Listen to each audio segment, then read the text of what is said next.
The Knife River Indian Villages National Historic Site, which was established in 1974, preserves the historic and archaeological remnants of the Northern Plains Indians. This area was a major trading and agricultural area. There were 3 villages that occupied the Knife area. In general, these 3 villages are known as the Hidatsa villages. Broken down, the individual villages are Awatixa and Big Hidatsa village. Awatixa is believed to be the oldest village of the 3. The Big Hidatsa village was established around 1600.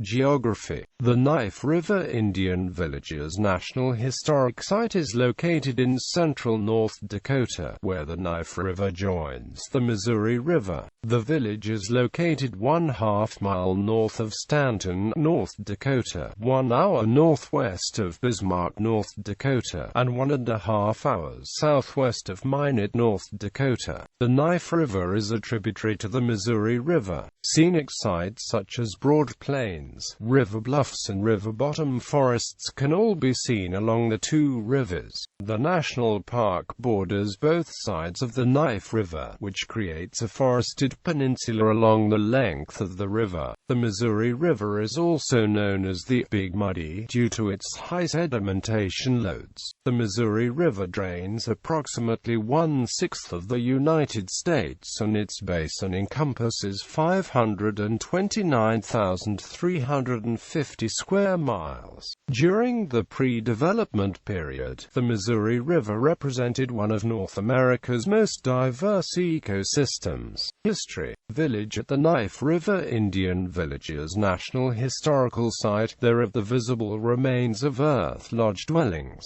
cache pits and travois trails.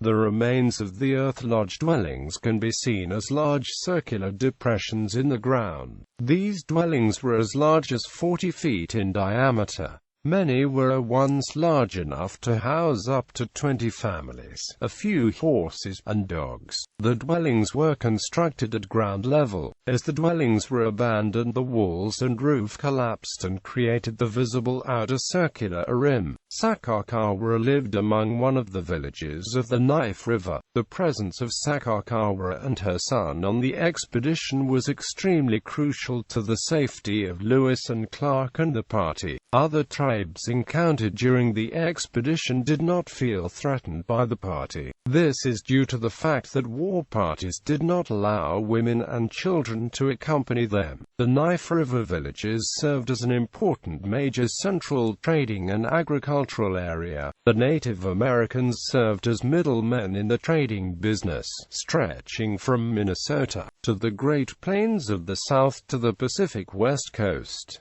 The trading business largely consisted of furs, guns, and metals such as copper. Smallpox epidemic. The Knife River villages thrived until 1837, when a series of smallpox outbreaks nearly wiped out the population. Any survivors of the Mandan, Hidatsa, and Arikara villages migrated north to the village of Like a Fishhook. The smallpox outbreaks from 1837 to 1840 had a 90% death rate among the infected. The 2 Mandan villages that had been in contact with Lewis and Clark experienced the horrific effects of the virus. The smallpox outbreak lasted from 1804 to 1805, and out of 1,600 villages, 31 survived. The smallpox epidemic was largely spread through the trading business. Despite warnings of outbreaks, Native Americans still visited trading posts and exposed themselves to the virus.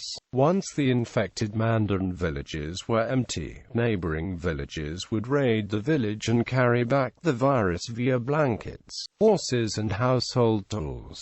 Flora and fauna. When the Native Americans encompassed this area, there existed a very different landscape than what can be observed today. During the presence of the tribes, the upland areas were a mixed prairie region that contained a minimal number of trees. The river bottomlands floodplain forests were rich and fertile. This fertile area was utilized by the Native Americans in the production of crops such as corn, beans, squash and sunflowers. Trees such as green ash, cottonwood, American elm and box elder trees were common in the bottomlands. Other smaller trees and shrubs such as sandbar willow, red osier dogwood and buffalo berry were also common. In 1974, as an effort to preserve the historic value and beauty as it once appeared, the area surrounding the park was transformed back to how it originally looked when the Native Americans occupied the area. The area now contains native short grass prairies, exotic grasslands, 450 acres of hardwood forest, cultural village sites, wetland areas and sandbars. Within some areas of the park, the forest composition has changed very little. A few prairie areas contain wheatgrass, needlegrass, grammargrass, big blue stem and many other forbs and flowers. Native wildlife feed on plants such as chokecherry, wild plums, buffalo berry and juneberry. The various vegetative communities within the park are home to many species of wildlife. The surrounding forests are home to white-tailed deer, coyotes, beavers, skunks, prairie pocket gophers and 13-lined ground squirrels.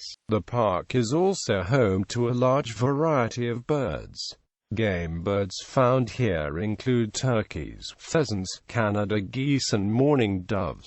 Raptors such as owls, red-tailed hawks, bald eagles and kestrels can be spotted. Other birds surrounding the rivers that can be viewed here are white pelicans, snow geese, and great blue herons. The Missouri and the Knife Rivers are home to 26 known species of aquatic mollusks within the park. Within the park limits, insect species are being collected and analyzed.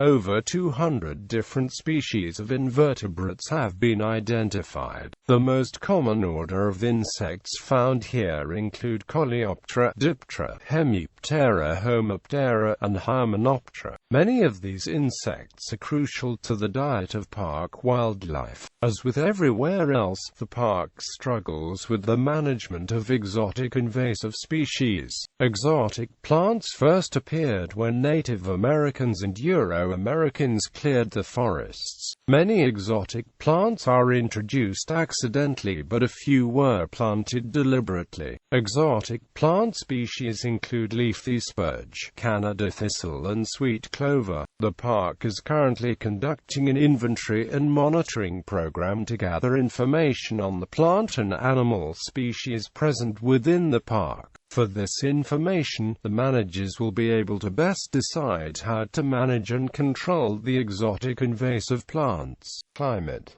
During the summer months, the temperature may reach the upper 80s with relatively low humidity and variable winds. The annual average temperature is 40 degrees Fahrenheit. The winter months may bring below zero temperatures. This area receives approximately 16 inches of precipitation a year.